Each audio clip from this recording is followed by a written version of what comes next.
Hi, everyone. I am so appreciative of the Center for Fiction for having me here to talk with Morgan. I'm super excited about this book, as I was sort of gushing to him upstairs when we first met.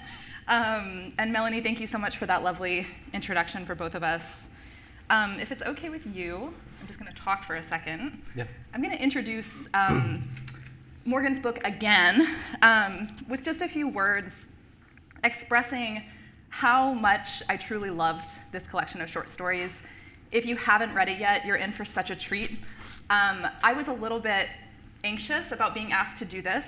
My initial response was, of course, I would support any writer, and the opportunity to connect with writers is really genuinely special. It's been a really exciting part of my own sort of newly published life. But you also don't really know what you're going to get, and there's sort of this fear of like, oh gosh, what if what if I don't end up connecting with this collection or whatever. The second I read the first sentence, I forgot all about that. I cannot describe to you how immersive a reading experience this was for me. Immersive and beautiful. Morgan's sentences are stunning. Just a few notes on the things that I love so much. He does this incredible job of taking the landscape of the setting on the Penobscot reservation and pairing it with these little tiny details, mundane, everyday details like moose meat cooking, pipes clanging. There's this one really lovely detail about the cotton candy of the exposed insulation in a cabin. He marries that with this sense of the landscape and the sort of hardness and challenges of the landscape that also serves to reflect some of what these characters are going through. His intertemporal structure, all of these short stories are told from the perspective of our main character, David, and it is told in a non-linear way. We jump back and forth in time all throughout the collection. This structure really highlights the intergenerational trauma that Morgan is exploring through these characters and through these stories, but it also highlights the sense of persistence that these characters have taken on from generation to generation. So not only trauma, but a real sense of tenacity and strength as well. I also told Morgan that I was so moved that I had to give myself a pep talk before this event and tell myself I wasn't allowed to start crying and talking about any of the stories. They're very, very moving. So congrats again, Thank you. Morgan. You're welcome. We were going to begin with Morgan reading the first short story from the collection. It's called Burn. It's fairly short, and I felt like it would be a miss to not have the audience experience the entire narrative of this stunning opening story. So Thank you for that lovely introduction and the other lovely introduction.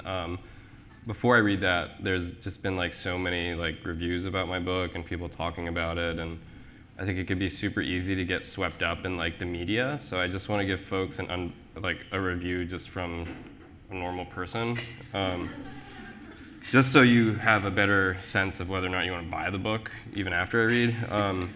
So this is from Elaine. The synopsis of this book had me hooked, but unfortunately the book itself proved to be a huge disappointment. The writing style was chaotic and very difficult to follow. Disappointing. I like how Amazon has like a little, did you find this helpful? And I've clicked it because I have found it so helpful as like a way to just like talk to people about my book. So I hope, is anyone named Elaine here? Okay, all right. So with that, now you know not to buy my book. But maybe this opening story will change your mind. So this is Burn. This was originally published in Narrative Magazine. Burn. Winter, and I walked the sidewalk at night along banks of hard snow. I'd come from Rab's apartment off the reservation. Rab, this white guy with a wide mouth and eyes that closed up when he laughed, sold pot. He was all no bullshit, too. I had asked for a gram, and after he weighed it and put it in a plastic baggie and held it out to me, I reached into my pants and jacket pockets looking for the cash among the cigarette wrappers and pocket knife. And he didn't believe me as I acted the part and kept saying, shit, it must have fell out on the walk over here. He shook his head, took the weed out of the baggie and put it back into his mason jar. I ain't smoking you up, he said. And so then I said, fuck you, Rab, I really did lose the money. You'll see, watch when I come back here in 30 minutes with the money I dropped. You'll feel stupid then. He shrugged a sorry man, and I slammed his door shut as I left. At the bridge to the reservation, the river was still frozen, ice shining white-blue under a full moon. The sidewalk on the bridge hadn't been shoveled since the last nor'easter crapped snow in November, and I walked in the boot prints everyone made who walked the walk to Overtown to get pot or catch the bus to wherever it was us Skeejans had to go, which really wasn't anywhere because everything we needed, except pot, was on the res. Well, except Best Buy or Bed Bath & Beyond, but those natives who bought 4K Ultra DVDs or fresh white doilies had cars, wouldn't be taking the bus like me or Fellis did each day to the methadone clinic. That was another thing the res didn't have, a methadone clinic. But we had sacred grounds where sweats and peyote ceremonies happened once a month. Except since I had chosen to take methadone, I was ineligible to participate in native spiritual practice, according to the doc on the res. Natives damning natives. The roads on the res were quiet, trees bending under the weight of snow, and when I passed the frozen swamp, a voice moaned out. I stopped walking. Nothing. So I kept on going on the sparkling road until I heard it again. "Who's that?" I yelled. The moan came again. It was a man, somewhere in the swamp. I got closer, listening. There it was, a low and breathy noise, and with my cold ear, I followed it. The swamp was frozen solid, the snow blown in piles, and so I slid over the ice looking for the source of the noise. Moonlight through bare tree limbs lit the swamp, and caught among the tree stumps and solid snow was a person sprawled out on the ground. He was trying to sit up but kept falling back, like he'd just done 1,000 crunches and was just too sore to do one more. It was Fellis. "Fellis," I said, standing over him. He tried to sit up, but something pulled him back down. "Fuck you," Fellis said. "Help me," he groaned, shivered. He didn't say how to help him, so I had to squat down to get a better look. I flicked my lighter and his purple lip quivered. "Hurry," he said. "Fellis," I told him, "I can't help you if I don't know what's the matter with you." "My hair," he said. I looked at it with the lighter's flame. "Holy," I said, and I laughed. Instead of the tight braid that shined, Fellis's hair had come undone, and it was frozen into the snow. "Get me out, D," he said. "D, get me out." At first, I tried to pull the hair out from the snow, tried to chip the snow away, but the hair wouldn't come loose, so I yanked, and Fellis screamed. "Lift your head up," I said. I opened my pocket knife, and at the click of the blade, Fellis spoke. Wait, he said. "Don't cut it." "What do you want me to do?" I said. "Tell the ice to let go?" Fellis spit. "Go to my house and get boiling water." I closed the pocket knife. "Fellis," I said, "by the time I got back here, the water would be chilled." He was quiet. As if something walked around or among us, the ice cracked and echoed somewhere in the swamp. The moon shone bright, and I looked. There was nobody but us. "I have to cut it," I said. "You ain't getting out if I don't." Fellis asked if I had a cigarette, and when I told him no, he cursed. "Fucking bullshit, fucking goddamn winter, what the fuck?" I laughed. "It ain't funny, D." "Look," I said, "you want me to cut my braid too?" Fellis took a deep breath, and he coughed and gagged. "No," he said, "just cut it. I gotta get home. I'm sick." I opened the pocket knife again, grabbed his hair in a fistful, and cut. When I got through the last bit of hair, Fellis rolled over and away from where he'd been stuck. He rubbed his head like he just woke up. I helped him stand, and we slipped all over the ice on our way out of the swamp. Through dry heaves, Fellis said he'd missed the bus this morning to the methadone clinic. "No shit," I said, because I didn't see him there or at the clinic. And he thought some booze would be good before he got sick from not having any methadone. He'd had a bit of booze left that afternoon when he decided to go see Rab to get some pot. And on the way, he'd stopped off in the swamp to feel the quiet that came with too much drinking. And when he plopped down in the snow, he dozed right off. When he woke up, his hair was frozen in the snow. I got him to his mom's, Beth's, where he still lived. He walked fine by himself to the door, but I walked with him up the steps. "I never thought I'd scalp a fellow tribal member," I said. "Fuck off," he said. He fumbled in his pocket for his house key. "You want to smoke?" I asked. "Didn't you listen?" he said. "I didn't make it to Rab's." He unlocked the door. "I'll go for you," I said. "Just give me the cash." Fellis looked at me. 20 minutes, I said. "I'll run there and back while you warm up your pretty bald head." He gave me $30, and I didn't ask where he got it from. Yesterday he said he didn't have any money. 20 bag, Fellis said, and stop at Jim's and get some tall boys and a bag of chips. Any kind but Humpty Dumpty chips. Down Fellis's driveway, I imagined the look on Rab's face when I gave him the money. What'd I tell you? How about that gram? "D," Fellis yelled. "One more thing. Bring me my hair so we can burn it. Don't want spirits after us." "We're damned anyway," I said, "but I guess I'll get your hair." I kept going, wondering, hair or pot first? Pot made the most sense. It would look strange having to set the hair and ice down like a soaked mop on the counter at Jim's while I reached in my pocket for Fellis's money.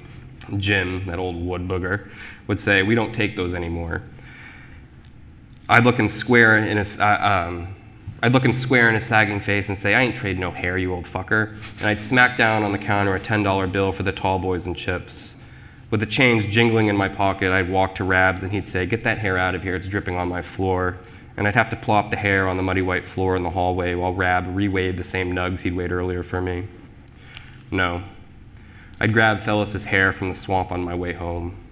With Fellis on his unmade bed, me on a torn beanbag in the corner, each of us with the tall boy in the pot smoke hazing gray of the room, we'd keep poking and squeezing the hair, waiting for it to dry, waiting to burn it. Thank you.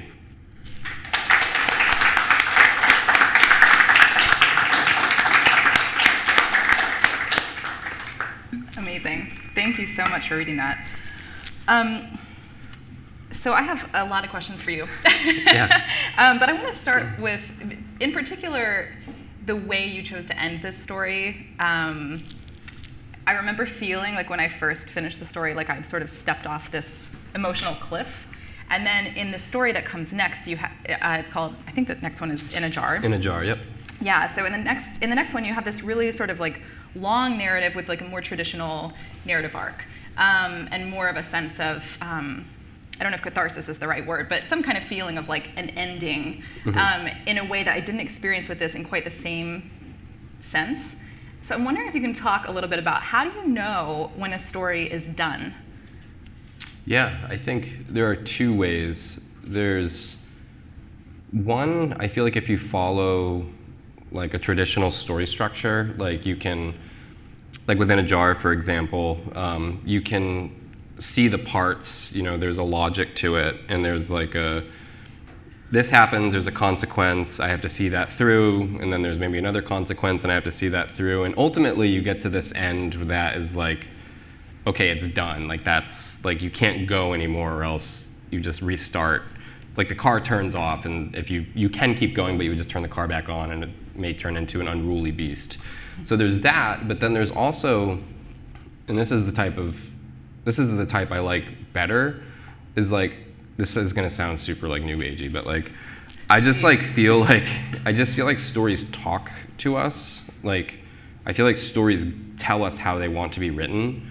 And so when I'm writing, I usually know I get to my end when the story has stopped talking to me.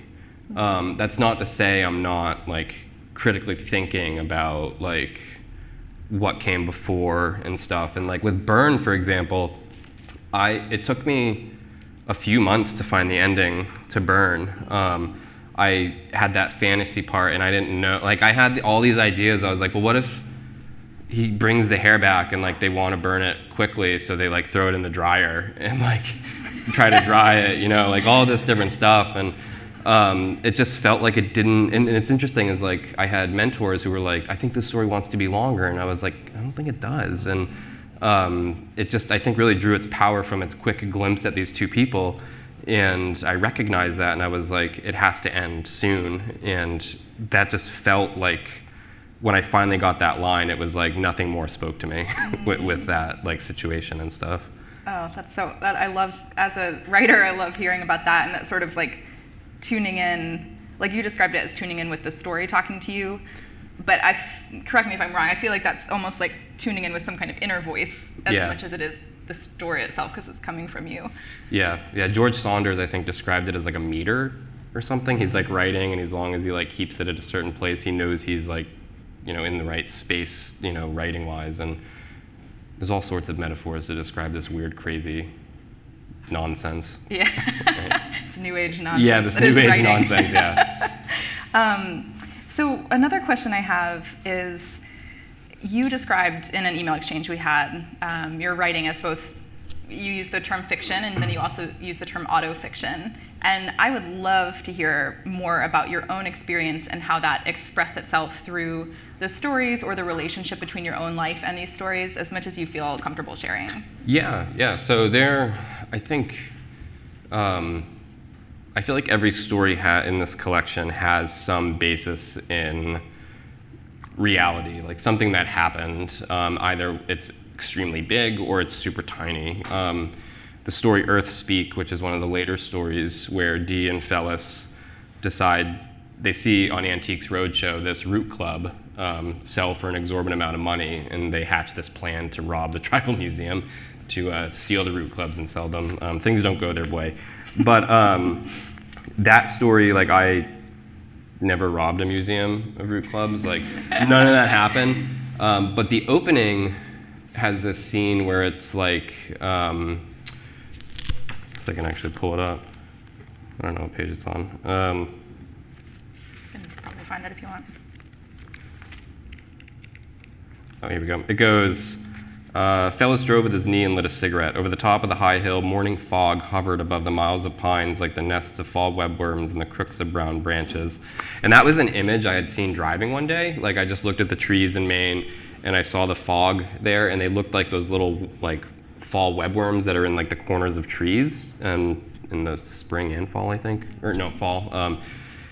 And I wrote it down, and that was, like, my into the story. And everything else is fictional, everything else is made up. That's the only, like, realistic thing. Burn, for example, I'd heard a story about a native guy who'd passed out and got his hair frozen in the snow. And I just thought that was outrageously hilarious. And I was like, I need, and the guy who actually cut his hair was not a native guy, it was a white guy. And apparently the white guy was cutting his hair and looking over his shoulder the whole time. He's like, I was cutting this Indian's hair. And yeah, it was, I heard it from somebody who had heard it from somebody else. And it was just like, there was just so much like packed into this, like, idea-wise. And like, I tried to write it as like a nonfiction piece, but I was so far removed I wasn't doing it justice. So I was like, I'll just use fiction and I'll just get up close, you know, and make stuff up. So like that actually happened. Safe Harbor is a story where Dee is visiting his mom in a crisis stabilization unit, and she would go there, you know, to get rest and, you know, to deal with her depression. And that was a place my mom went to when she was alive. And I used to always, she'd call me up, she'd be like, hey, can you bring me cigarettes? So I'd always be going up there bringing her cigarettes. And that's what's happening. And when I was there one time, she had a seizure, and I watched her have a seizure. And after, it was, if you've ever seen anybody have a seizure, it's terrible. It's like, you think they're dying. It's scary. And when I went home, I wrote an account of everything that had happened. And everything in that story is pretty much true, with some artistic liberties with Meryl being annoyed and that sort of thing, and playing with what's said with the characters. Everything is pretty much true up to the seizure part. And then the latter half of the story is all fiction. So it's like, I never set out to write a book that was like autobiographical by any means, but I just found so much in my personal life that I thought deserved to be talked about, right? And I hope I don't run out of stuff in my life to like write about, I guess. Yeah. It's always our entire childhood. Yeah. Sort of the gold mine. Yeah. So that actually hits on something that I wanted to ask you more about, which is the process of approaching a story, because this is very tricky for me. I'll have an idea for a story that starts in, or maybe it doesn't start there, but it arrives in a conscious headspace.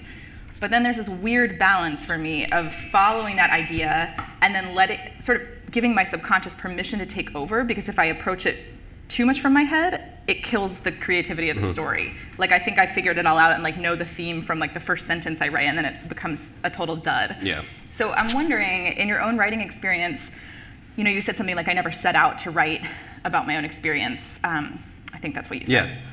Yeah. So how much I guess, can you talk a little bit about the experience of approaching your writing from this sort of conscious headspace, and then versus the process of discovering what a story is about along the way? Yeah, so I started writing when I was like 18 or 19. I hated reading and writing growing up. Like, I just hated it. I love storytelling though. Like, I was a big fan of storytelling. And my introduction to creative writing was through nonfiction. So I started as like a nonfiction writer, and I did a lot of memoir stuff, and I just found myself in moments where I was like, it would be so cool if, you know, instead of my dad, crashing his car into a pole because he was looking at Wendy's, if he crashed into another car, like making up different things that didn't actually happen. And so I sort of like had that bridge. I was like, there's the reality and then there's the fictitious part. But then there comes that moment of like, okay, I have to maybe now abandon some of these to make it work, right? Because what is it, like some stuff stranger than fiction or whatever? It's like you can't, like, because there's things that like I would try to tell and it's like people would be like, that didn't happen, like that's not real. But it's, I don't know, I just try to, if I start from like a story that's like really grounded in experience, I am not afraid to abandon it and go into a direction it's pointing me. And like I said earlier, like stories like talk to us, and when we feel resistance, like when we feel that the story's not working, it's usually because we're, I think, asking too much of it. And like what happens if we're using first person, for example, right, and the story's like not really working, right? Like what happens if we change to third person? How does a story like that better, right? It's almost like we can talk to the story, but the story can't talk back to us. We just have to like give clue, like it gives us clues, I guess.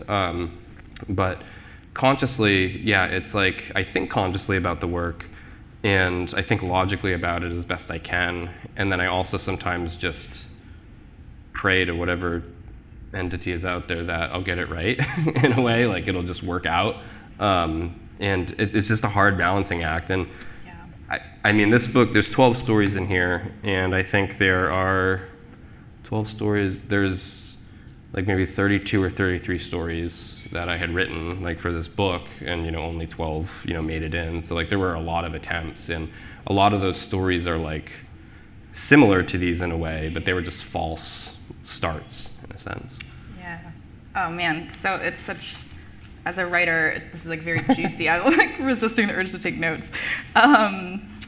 So you said something about praying to whatever entity is out there, and the sense of like spirits and some kind of greater being, as well as mythology, are all interwoven throughout these stories. And for me, that was a real delight to read, because there was something so sort of like luminous, I guess is the word that's coming to mind, in pairing that with these mundane details of these characters' everyday lives.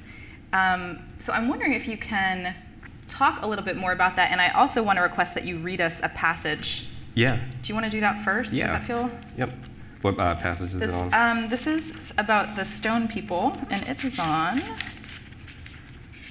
54, 55. Thank you. That's probably right. Okay. I wrote it down somewhere, Morgan, but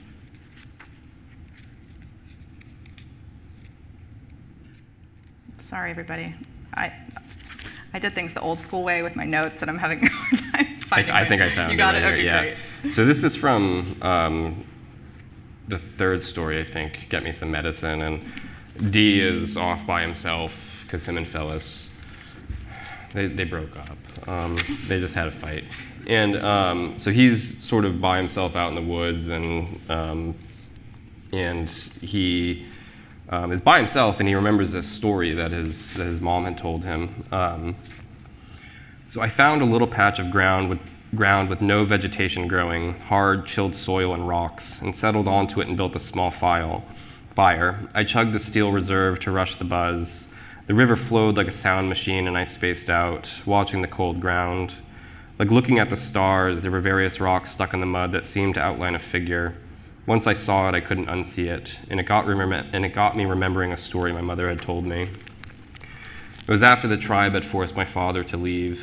I was no more than 10, 11. He'd come up, had driven 10 hours to take me for the summer. Mom wouldn't let him, kept saying, "That's what you get when the money's late." I remembered it, the police charging in and dragging him away from the bedroom door. I have rights to my son, behind which my mother had barricaded us. It wouldn't have come to that if we'd gone to camp with her boyfriend, or if her boyfriend had been around, but that was how it ended up. She'd covered me with a blanket and had hidden me in the closet among her upside-down shoes and snap plastic hangers. She told me the story after all that, after he'd been banned and visited me through the phone for some time. The story was about the stone people. I remembered standing on a chair that had been pulled to the sink. Mom washed dishes and I dried them. She made conveyor belt noises as she passed me a dish. At some point, perhaps when the noises grew less funny, she told me about Gluskabe, the man from nothing. I never understood, and I still don't, how Gluskabe was from nothing since Kijiniwesk, the great being, had created him. He'd come from somewhere, I said to my mother, and she laughed. Honey, she said, maybe passing me a plate or a spoon to dry, men are so self-absorbed and so proud they would like to think they created themselves. Before Gluskabe got us right, or close to being right, my mother said, before he shot an arrow into an ash tree and split it in half and outpoured us into first light, the people of the dawn, he made beings out of rocks. For a time, he walked among them and tried to teach them, but they were cold stone, aggregates of minerals, and when they walked, their joints of quartzite sparked and created fire that caught the dry grass and spread to the oak ferns and then to the shagbark hickory and birch bark and oaks until the world was half burning. One stone man pointed to the sky, to the sun, and then he pointed back to the earth as if predicting. The stone people couldn't feel the heat, couldn't feel the pain, and so Gluskabe accepted he'd failed. One by one, he set out to smash them, to destroy them, to start over. But some of them ran off to the mountains and hid. Occasionally, my mother said, the stone people come out and walk among us. Ooh, thank you. That's one of my favorite passages in the whole book. Can you talk a little bit more about how that story came to be and your relationship to mythology and perhaps even some of the spiritual aspects of the stories? Yeah, so I feel like for a very long time, like editors and like white readership have demanded indigenous fiction to be very performative, to be sort of like, let me dance for you, let me show you the Indian you think you know. And I was always, not always, when I first started writing, I was a terrible stereotypical writer thinking that was good or something. But I started to realize I was like, one, that's bad, and like two, I don't want to put my culture on display, really. Like I wanted to be focused on these people.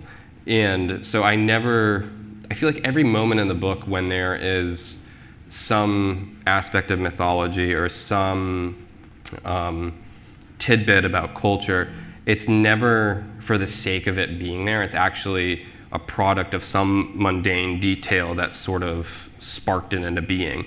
Just very much in the same way I think we all experience culture. There's one thing I mentioned in here is, you cover the dishes at night, the dirty dishes, so it doesn't attract spirits. And growing up, my mom would always do that and would cover the dishes. And like in the book, there's a couple mentions of it. And it's never to mention it for the sake of mentioning it, but it's just one of those details that, before I went to bed, I saw the dishes were uncovered, so I, covered them. And like, it's never meant to be performative. And it's really just the way I approach it, or I hope I approach it, is like, it's the background of these people. It's like who they are as indigenous folk, right? Living and knowing what they know as indigenous people.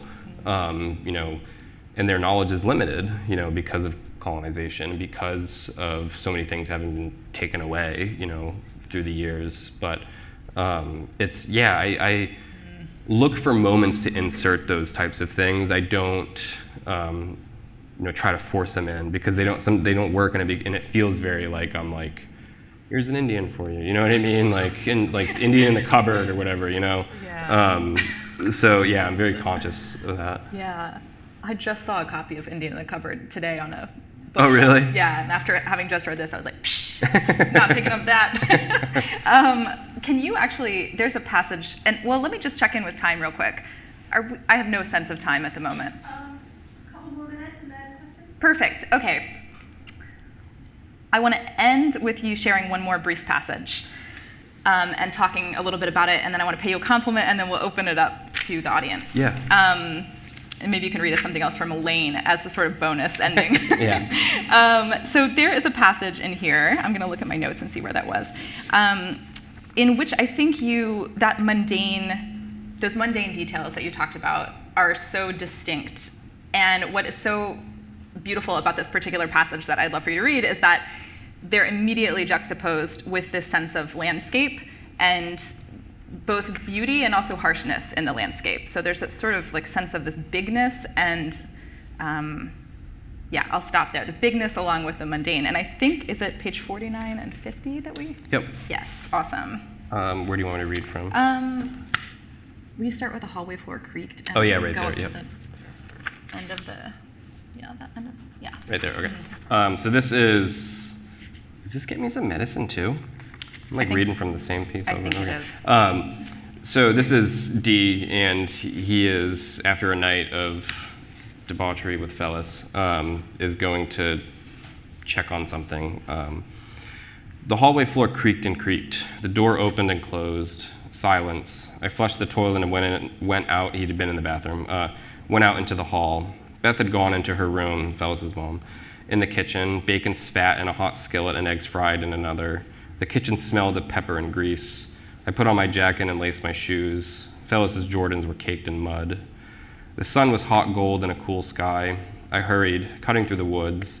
I saw one beer from the ripped bag, but left it. I passed the community building and pond and food pantry and church. Father Tim was opening the double doors, and I didn't say father, just passed by him and walked to the bridge. And halfway over, I glanced back and saw no father. A wind had blown shut the church doors he had opened. Thank you. I love that passage because of the details. The toilet flushing, the hallway creaking.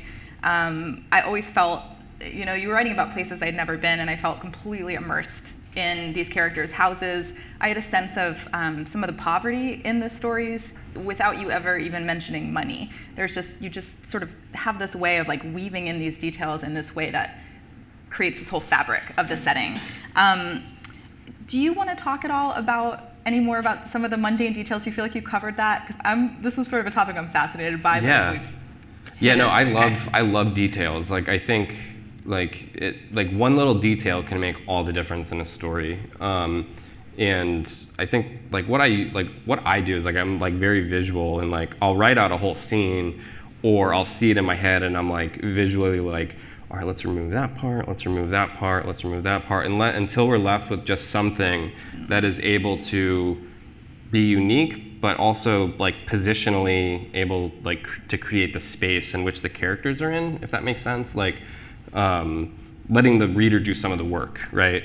And like if a reader is describing every inch of a room, I am like, please just let me invent stuff, you know, like let me work with you here. And it gives space to, I hate to say symbol, but like it allows for symbol to start to manifest, and it then allows for metaphor to exist, which ultimately and hopefully gets us to a transcendental moment in the work. And like it really starts at the detail level, like knowing a place, and you know that's why it's always so important to like, if I'm writing about a place I've never been to, like thank God there's Google Maps because I can like drop myself there. Like I can't smell, I can't hear and stuff, but like you can see, you know, and like I just love place. I feel like place is, you know, very much like a character in a sense, and you know, being able to see how place affects people, which in that story it does, like it actually imposes itself, and you know, thinking about the details that we can put into play, you know, give half and let the reader do half, I think is like my mentality. But it's hard. It's like really hard to find the right detail, and it's like, I don't know, I'm trying to find an example, but it would be a really bad example, and you'd be like, Elaine was right. So I'll just leave it with that. It's just like thinking about what's there or what could be there, and drawing attention to it, but not too much attention, because then the reader's like, why is this person talking about this salt and pepper shaker for 5 pages? You know, like just let it be. You know, describing its contours and right. Yeah. There's a scene in that story actually where the opening draws attention to a leaf that's pressed to the window, and I was in a workshop once, and this person kept saying, they're like, I really want that leaf to come back in, and my and I was obviously not going to do it, but the workshop leader he was taking notes the whole time, and he was next to me, and I see him writing something, and I look over, and it just says, "Please don't." But it's interesting. But it is interesting when it comes to taste, like what readers like, because some readers do like that level of specificity where it's like you're getting everything, whereas some people like the Carver-esque type. I'm going to just give you half of everything, and you can figure out the rest of it. And then some people just like abstract ideas. You know what I mean? No setting or anything. But yeah. Yeah. Well, and I think it's interesting. The way that you write is what you're describing, where there are these little details that you drop. But like I said, the reading experience in terms of the sense of place was so immersive. So yeah, such a pleasure hearing. Well, thank you. About that process. Yeah. And I just want to say, I know we're approaching Q&A time, which I'm excited for, but I also just want to say I had a chat with Morgan about this, and this deserves like another 45 minutes of conversation, in my humble opinion. But Morgan does a beautiful job of writing female characters as human beings. That's what we talked about up in the green room, as opposed to whatever a lot of male writers do with female characters, which I have been paying close attention to lately, not by choice, but because some of the work that I've been reading has included these versions of females that feel very like they're cardboard fixtures in the narrative landscape. I don't understand this phenomenon at all, but that was something that I noticed in this is your man writing about women, and everyone in the story, the children, the adults, everybody, you get a sense of their complexity, their strengths, the things in life that they're not so great at. Even the characters, Dee's mom, who has some moments of some really tragic moments where I felt so sorry for her on the page. And then she has these other moments where she's like hilarious or just like brimming over with a sense of strength. There's just so much complexity in all of the characters. But I did want to draw particular attention to the female characters because it's kind of a notorious thing that isn't always the case with male writers. Well, thank you. Yeah. Well, thank you. Thank you. Are you cool if we open it up for Q&A? Yeah, I'm happy to do Q&A, yeah. Questions? So if you have a question, you can raise your hand and Grace will come over to you with the microphone.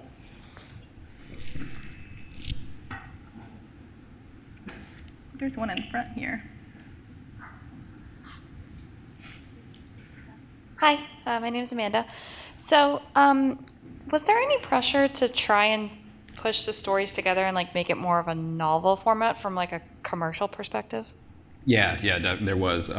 Not from Tin House. Tin House had the same vision I had with the book, which was great. But when I was querying agents, they were all like, if you can turn this into a novel, they're like, get back to me. and I'm like, all right. And like, I won't lie, I tried to turn it into a novel. And if you read the book, there's a story in here, Half-Life, which is, I think, the only story that really breaks away from the standaloneness of the stories and speaks sort of across time. That was my initial attempt to try to pull the book together. And I was doing it, but the more I started to do it, the more the stories broke. The more it didn't want to be a novel. It wanted to be these fragments, which that had this underlying question of what happened. Because when you start reading, you're kind of like, okay, I'm enjoying, or not. If you're Elaine, you're not.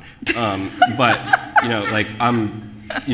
the story is, it has me hooked. I'm reading it, and you finish it, and you go on to the next one, and there's another sort of interesting thing. But in the back of your mind, you're kind of starting to build these questions, okay, what happened, right? What's going on, but not in a nagging way.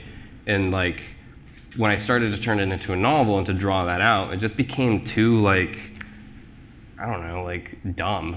I did it just ruined itself. And so I was I don't care what these people want, I'm not giving it to them. And I was if nobody takes the book, nobody takes the book. But I found an agent who was I love this, why couldn't your other agent sell this? And because I did have an agent before and who didn't do jack shit. For this book, you had an agent? Yeah, God, I hope she's not here. Someone did just sneak out the back. Yeah. But yeah, there was pressure, but I'm just stubborn, and I'm like, I'm not going to give you what I want. I'm going to stick to what this wants to be. And I'm glad I did.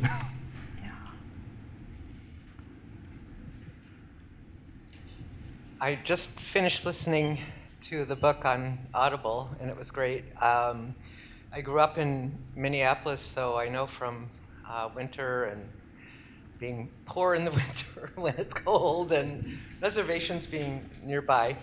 It was way before Louisa Erdrich, a long time ago. But anyway, maybe everybody else knows the answer to this question, but I wondered if we were supposed to think that Dee and his friends were taking methadone because they had been heroin addicts and they were trying to get off it, or whether that was just another way to get high that was free or whatever, or available. I mean, I never could quite figure that out. It seemed to give them quite a lot of trouble, so I wasn't quite sure why it was happening. Yeah, I think I deliberately chose not to give any context because I feel like people who are on methadone are on it for so many various reasons. Like, I know people who are on it not because, I know people who are on it for pain management, not even because they were addicted to drugs, even though a lot of the time that had to do with OxyContin, when that was a big, that was being prescribed like ibuprofen. And when they stopped doing that, a lot of people went to methadone or Suboxone or something that would, equally do it. But there are people who, are on methadone and are on it because, they've had serious benzo addictions, right? Or they've been like heroin addicts. And so like I was more interested in like the other side of it, like living with having to deal with like going to the methadone clinic and stuff, because like some people have to go every single day, right? And then there's the select few who are like good and they get to take their take homes, but then if you fuck up, they're like take them away from you, and but yeah, I'm with like readers on this. I'm always like, I don't know either. I wonder too, like is it because of heroin? Is it because of some serious, drug that they're taking? And yeah, I don't know. Hopefully that answers your question. That's a good question. It is a good question, and it's one I'm always like, did I just like cheat readers by not doing that, or like was I smart? I don't know. Very symbolic fuck up and Yeah, right. Yeah. I'm wondering if you can tell us something about your history of writing. Of writing? Yeah, how you started it, when you got discouraged, how you kept going, that whole history. That's one question.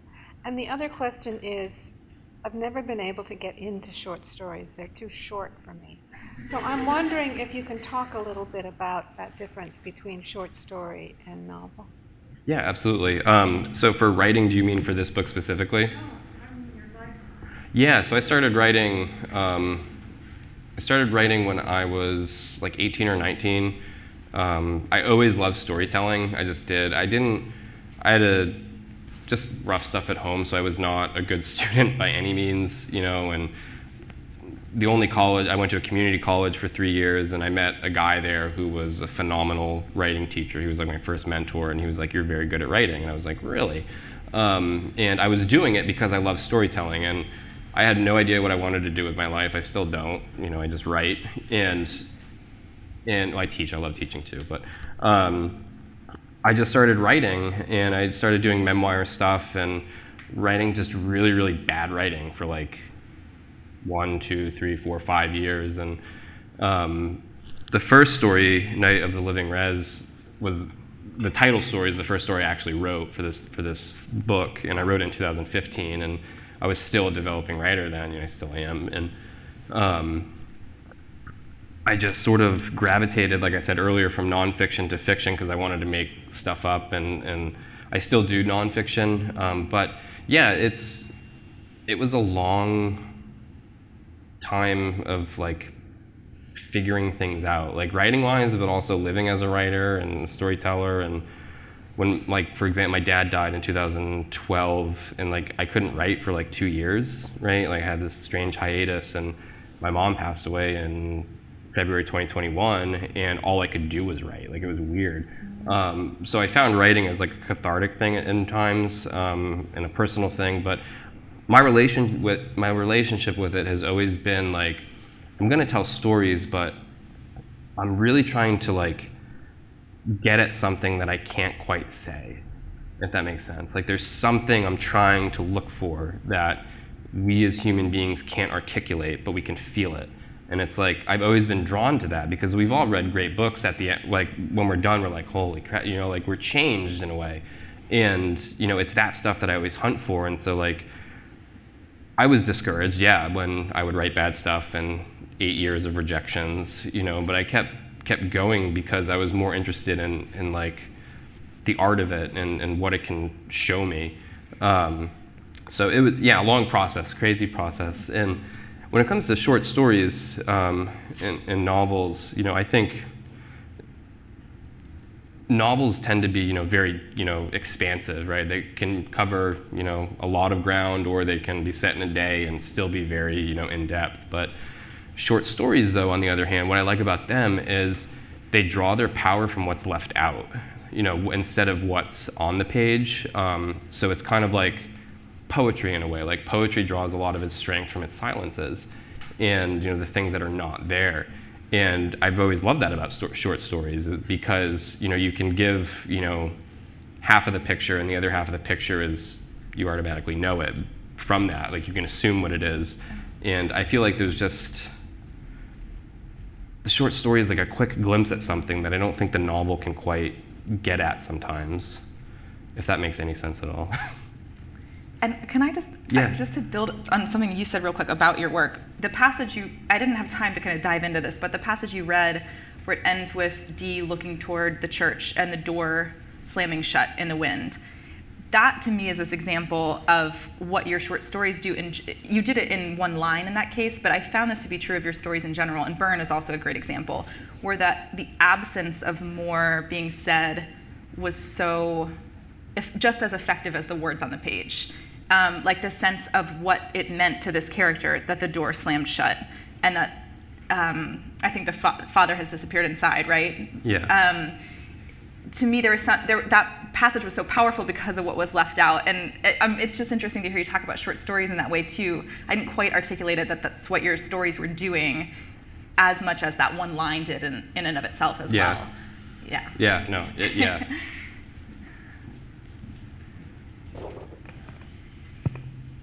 So to sort of piggyback on that, you spoke very eloquently about short stories and your relationship with them and in defense of them and why you do it. But you also mentioned that you still do write nonfiction. And so I'm curious as to how that interplays, or what the topics are that you write about. Is it related to the Native experience still? Is it related to Maine, or is it completely different? Is it like a whole different approach to that? Yeah, it's so right now I'm working on like a memoir and essay type thing. I don't know if it's going to be like, if it's going to have like a through line to it. I just feel like it's kind of, I hate to say this, but I'm 31, and I feel like if you write a memoir at 31, it's like, you know what I mean? So I'm kind of like something serious has had to have happened, you know. But so it's kind of like I'm taking sort of like the David Sedaris approach a little bit, and they're just family like stories. And if people want an example of that, there's one available for free online called The Gambler, and it was learning how to, or being, about driving with my father when I was like 11 and just all this crazy shit. And there's just been so many outrageous things in my family that I find absolutely hilarious that other families have gone through too, and I feel like I'm really trying to find the humor in like a lot of these dark spaces. And I have a story coming out that I envision being in the collection called Turkey Day, and it's like this Thanksgiving I had with my mom, where my sister doesn't mind me saying this stuff, she had just gotten out of prison, and her walking partner in prison was Roxanne Jeske, and you may not know her, but in Maine, she like brutally murdered her husband, like really like brutally murdered her husband, and she was in for life. And my sister was always like, "Oh, she was such a sweet lady," and there's a line in the essay where my sister was like, "Here, there I was just serving a year, and I was all depressed, and there's her serving a life sentence, and she was all happy and stuff," and so I have this line where it's like, she was a nice lady, and then I have a footnote, and then it's from the court case, and it's just like all of the shit she did to her husband, like in gruesome detail. I really hope the editors don't take it out, like I want them to leave it. But that's sort of the stuff I write about, and yeah. I mean, that's interesting too, because those are short stories, right? They are, We're yeah. talking Yep. about nonfiction short stories now. Yep. David Sedaris is a great reference for that. Yeah. And that relates back to what you said about storytelling as well. It's all about storytelling, Yeah. whether it's true or not. So. Yeah, and the other thing, and I will add on this too, is like I've been doing, like, it requires research. Like I talk to my sister, I'm like, is this what you said? And like we have letters and stuff. So like I try to stick as much as I can to the truth, as possible, because I mean, David Sedaris is a good example of someone who's very, very good at fabricating memory in a way that doesn't harm anybody. And that's what I want to make sure I don't do. And that, there's stuff I want to write about, but it's like, how do I do this without, like, I need to do justice to it. Like, there's a lot of stories that I want to tell, but it's like, I only know fragments of it, so I gotta like really like think about it. But yeah, it's fun. I think there's a question here. Hi, yeah. So I really loved what you said about writing by especially writers of color or non-white, somehow devolving into something that's very performative. I'm curious, like, how you think about writing for maybe an audience that is not familiar with your culture, about aspects of your culture in a way that is not performative, but also gets across the point that it is, because there are those cultural nuances. So how do you balance like not over-explaining it, but still making sure that the point comes across? Yeah, that's a great question. It's hard, and sometimes I wonder and worry if I did a good job with those types of things. And I think that's always good about editors who are not, maybe, indigenous, for example. They might be like, well, what, can you explain what this is? And I'll be like, no. Like people have Google, so like this age where like we have access to information, like the way we read has changed. Like, you pick up a book and chapters in novels are like 2 pages now, whereas, you'd pick up a book 100 years ago and it was only 1 chapter and it was 500 pages, there's no breaks or anything. So like the way our attention spans are different, and I feel like that has given writers a new way to introduce elements. And like I'm a fan of the M dash. So if there's like a word, I'll just do the M dash and explain what it is. But I just really trust the reader to, Google stuff sometimes that isn't explained, taking that responsibility of like approaching, what's unfamiliar to them. Because I think we have to do that in real life. We don't get stuff fed to us all the time. But it is hard. It's always like, did I do it right? Did I do it right? Maybe that's why Elaine was pissed off. So, she didn't know what was what. This is my favorite running. Yeah. We'll do one more in-person audience question, then we've got one from Zoom as well. All right, no pressure. This is piggybacking off of your really great question, but it's a little bit more pointed toward industry and like your reaction to it. And it might be a bit of a leading question, but I feel like that's okay because I know where you might go with it. Yeah. When I think about like what you put on the page here, and even I think like the Stone People passage was a great one to pick out because it also like was one that stuck with me of like, you can go through the process of what you're just describing of like recognizing that there is a certain performative nature to writing in general. You have to just show what you are and who your characters are on the page. But when it comes to the interpretation, when it comes to doing book tours, fielding questions, there is still, I do feel like even, I'm gonna pick a little bit on the Center for Fiction, but don't hate me and please keep bringing back Native writers.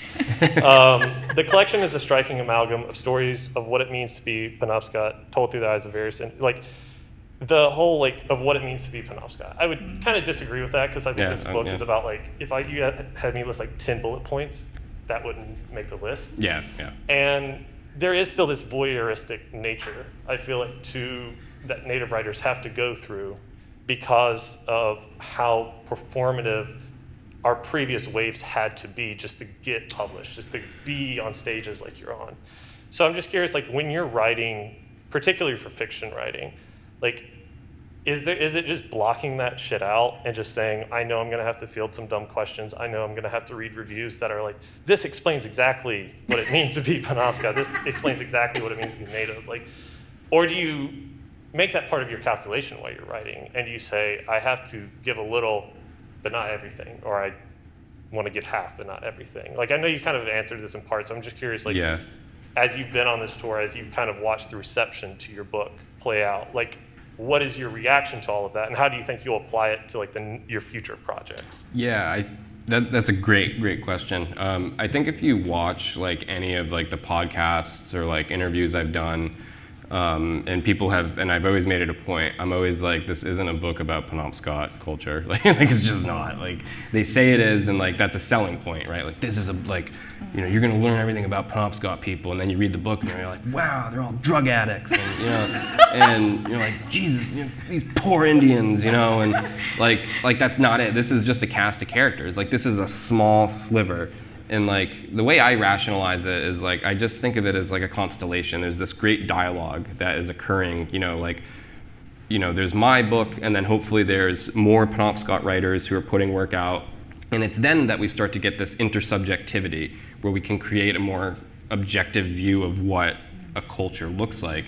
And like I feel like there's nothing in I really feel like there's nothing in this book that positions it in a way that it is saying it's representative of Penobscot culture, but the media is very quick to say that. And I was talking to a friend the other night who was like, she's like, I'm a little pissed off with all the media and like how they're talking about your book. And I was like, me too. And I do think about it when I'm writing. Like, I had a feeling like it would happen, and it actually terrified me, like seeing them say that stuff and then thinking about how my community might react, the Penobscot community being like, you showed us as a bunch of, whatever, but like the book, like they read the book and they're like, they don't pay attention to that stuff. But it's a selling point. It's this thing that's still like existing in the publishing and sales industry around books of, like by marginalized voices, is like we have to capitalize on their tragedy in a sense. We have to capitalize on, having one writer be, the voice of these people, probably because they don't want to pay other, minority writers, right? But then there's also the other side of that is then you also can sometimes get super narcissistic writers who end up monopolizing that market. Like, that's happened in Indigenous fiction. I won't say the writer, we all know who. But like it happens, but I feel like we're at this really interesting point where like everybody's like, we can't monopolize it. Like, we need to let every voice be celebrated to get this true picture. So I think about it, and it's always a tough thing, and I fucking hate it. Something you said earlier, I don't know if you feel, I don't want to project onto this conversation because I'm white. But something you said earlier I feel like might be connected, which is that you approach it from the story and the character. And my experience of reading this book at no point was, oh, so this is what it's like to be a Penobscot. It was much more like, oh my gosh, like the emotional truth of these character relationships. And I think there's something of just the emotional truth in your fiction that regardless of how it's being promoted. So I hadn't thought about the whole like what it means. That's in Tin House, not Center for Fiction. That was their fault.